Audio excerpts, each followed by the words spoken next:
Hi, this is Kirsten Ross of Focus Forward Coaching, and I'd like to talk to you about success. A fellow coach is interviewing me today, and in preparation, his name is Matthew King. In preparation, he asked me to think about my personal definition of success. And initially, I was thinking, wow, slam dunk, that's so easy. I achieve all the time, I set goals, I help my clients do the same, and so coming up with a definition should be quite simple, but trying to come up with just a succinct definition of success actually proved to be a bit more difficult than I anticipated, and took my brain in all kinds of places. I mean, you know, is success measured over a lifetime, in a moment, after 6 months? When do you measure success? And then how do you measure it? Is it a feeling?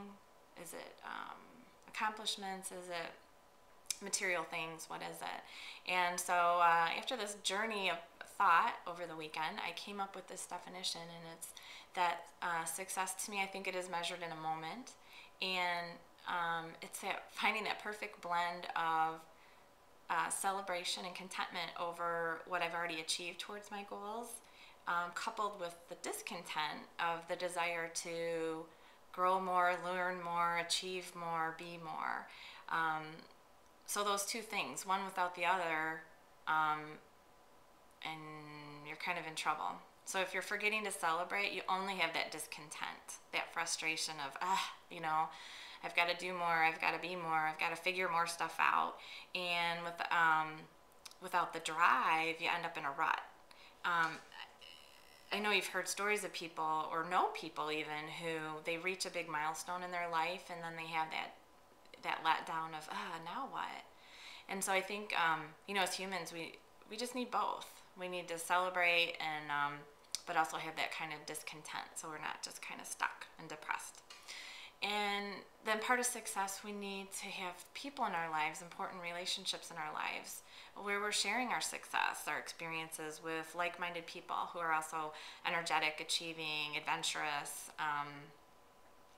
learning, growing. So that's kind of the definition that I came up with. And then he wanted me to think about steps to success, or keys to success. And so I came up with 4, and I'll just share those with you briefly. The first one is you need to know where you're going.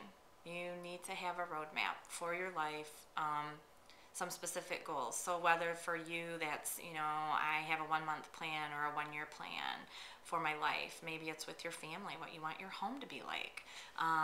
Maybe it's following your passions. Maybe you know what your passions are, your purpose, and so you have a roadmap for that. Maybe it's at your church, at your school. But you just need a roadmap. Secondly, you need the right mindset. So you need to choose to find that balance, that blend where you feel successful, where you're defining success for yourself. You're looking back and you're saying, this is what I've achieved. I feel great about it, but I'm going to keep moving forward. So you need to choose that. I know for me, a lot of times I do forget to celebrate.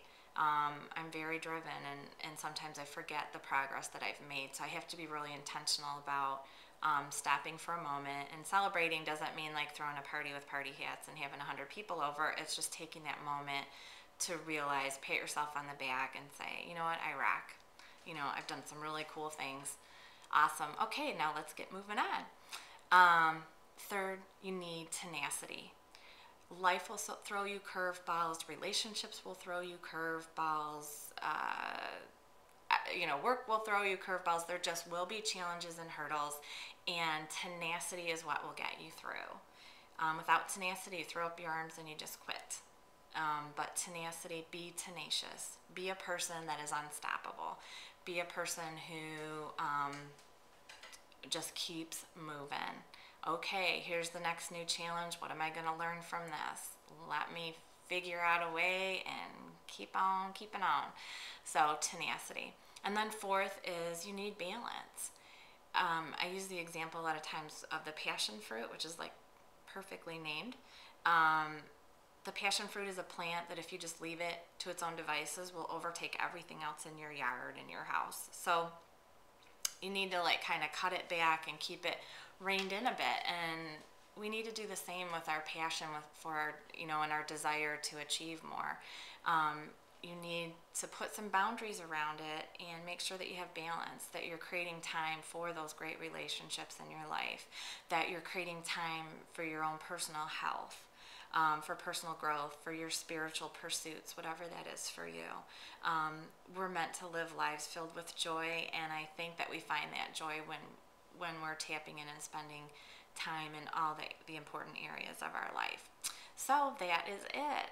The definition of success and the 4 keys to success. I'm Kirsten Ross with Focus Forward Coaching, and I hope you found this helpful, and I hope that you make today a great day.